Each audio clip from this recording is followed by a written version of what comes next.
चलिए आज बात करते हैं एक ऐसी टेक्नोलॉजी की जिसके बारे में हर तरफ चर्चा है। एक ऐसी टेक्नोलॉजी जो कहा जा रहा है कि हमारे देश के भविष्य को पूरी तरह से बदल सकती है। जी हाँ, हम बात कर रहे हैं आर्टिफिशियल इंटेलिजेंस यानी एआई की।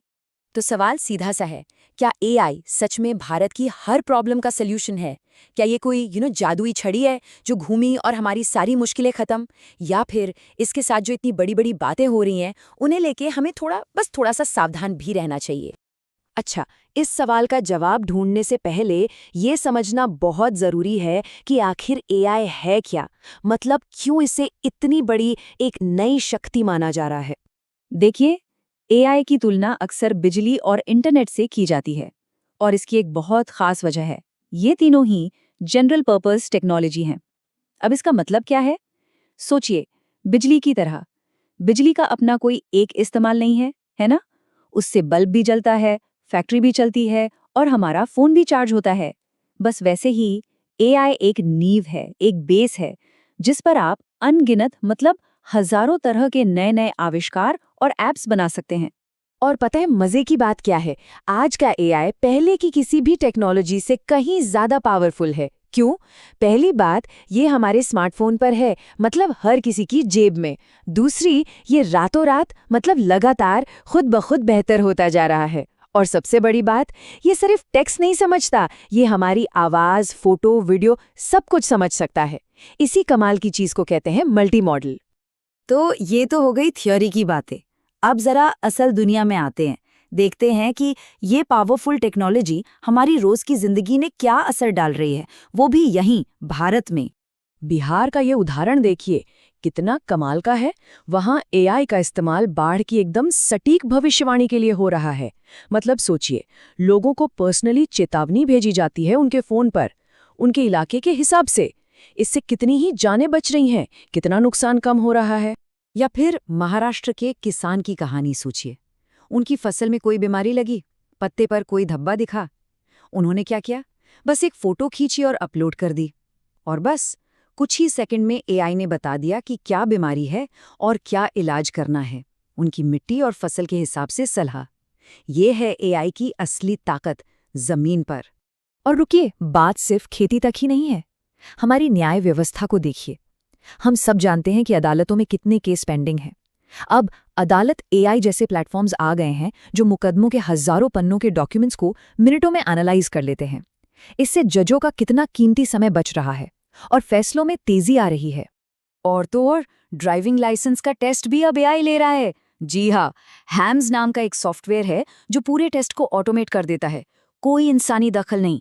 और शुरुआती नतीजे बता रहे हैं कि इससे अनसेफ ड्राइविंग की रिपोर्ट्स में 20 से 30% तक की कमी आई है। कमाल है ना?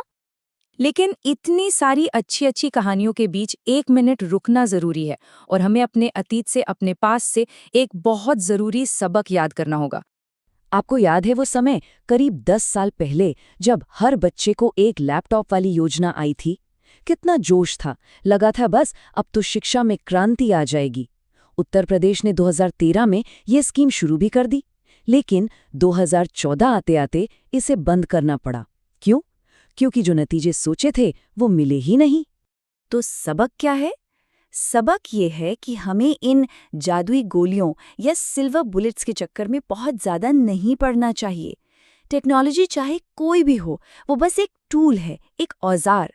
असली सफलता इस बात पर निर्भर करती है कि हम उसे इस्तेमाल कैसे करते हैं। और एआई के इस दौर में ये सबक याद रखना सबसे ज्यादा जरूरी है।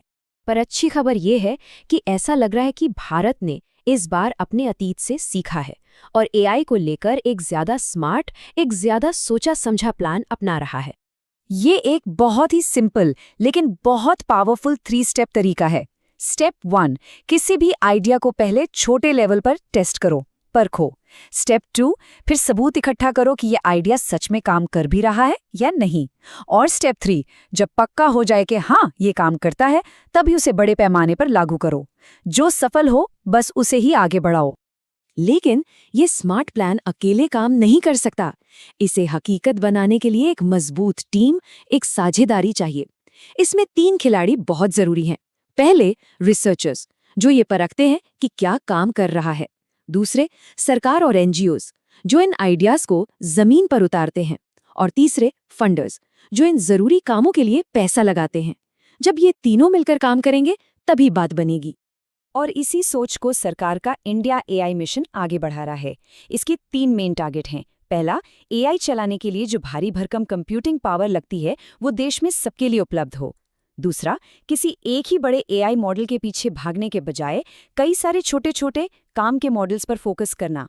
और तीसरा, एआई कोष जैसे प्रोग्राम से सरकारी डेटा को रिसर्चर्स के लिए खोलना, ताकि वो उस डेटा का इस्तेमाल करके नए नए आविष्कार कर सकें। चलिए ठीक है, ये सब तो हो गई बड़ी बड़ी प्लानिंग और पॉलिसी की बातें। लेकिन एक स्टूडेंट के लिए, एक जॉब करने वाले के लिए या एक आम नागरिक के लिए इन सब का मतलब क्या है? हम पर इसका क्या असर होगा? इसका जवाब एक शब्द में है प्रोडक्टिविटी, जिसे हिंदी में उत्पादकता कहते हैं। इसका मतलब बहुत आसान है, कम समय में या उतने ही साधनों में ज्यादा काम कर पाना। और एआई का सबसे बड़ा, सबसे अहम वादा यही है कि वो हमारे सबसे जरूरी लोगों की प्रोडक्टिविटी बढ़ाएगा। कौन है ये लोग? हमारे टीचर्स, हमारे डॉक्टर्स, हमारे जज। जरा सोचिए, हमारे देश में हमेशा से अच्छे टीचर्स, डॉक्टर्स और जजों की कमी रही है। एआई इस कमी को शायद जादू से खत्म ना कर पाए, लेकिन ये इन सब प्रोफेशनल्स के लिए एक सुपर असिस्टेंट जरूर बन सकता है। एक टीचर की मदद कर सकता है ताकि वो हर बच्चे पर अलग से ध्यान दे पाए। एक डॉक्टर की मदद कर सकता है ताकि वो बीमारी को जल्दी पकड़ पाए। और एक जज की मदद कर सकता है ताकि केस जल्दी जल्दी निपटे। तो फिर असली मकसद क्या है? मकसद है देश के हर एक नागरिक के लिए, चाहे वो शिक्षा हो, स्वास्थ्य हो या न्याय, सेवाओं की क्वालिटी को उस लेवल तक ले जाना जिसके बारे में हमने पहले कभी सोचा भी नहीं था कि ये मुमकिन है। और सही कहा गया है, यही वो आकर्षक, वो लुभावनी संभावना है जो एआई हमारे लिए खोल रहा है। ये एक ऐसी उम्मीद है जिसमें जोश भी है और जो हकीकत की जमीन पर भी खड़ी है। तो आज की ये सारी बातचीत हम एक सवाल पर आके खत्म करते हैं। एक ऐसा सवाल जिसका जवाब किसी एक इंसान के पास नहीं है। इसका जवाब हम सबको, आपको, मुझे, हम सबको मिलके ढूंढना होगा। सवाल ये है, एआई का भविष्य हम सब मिलके कैसे बनाएंगे?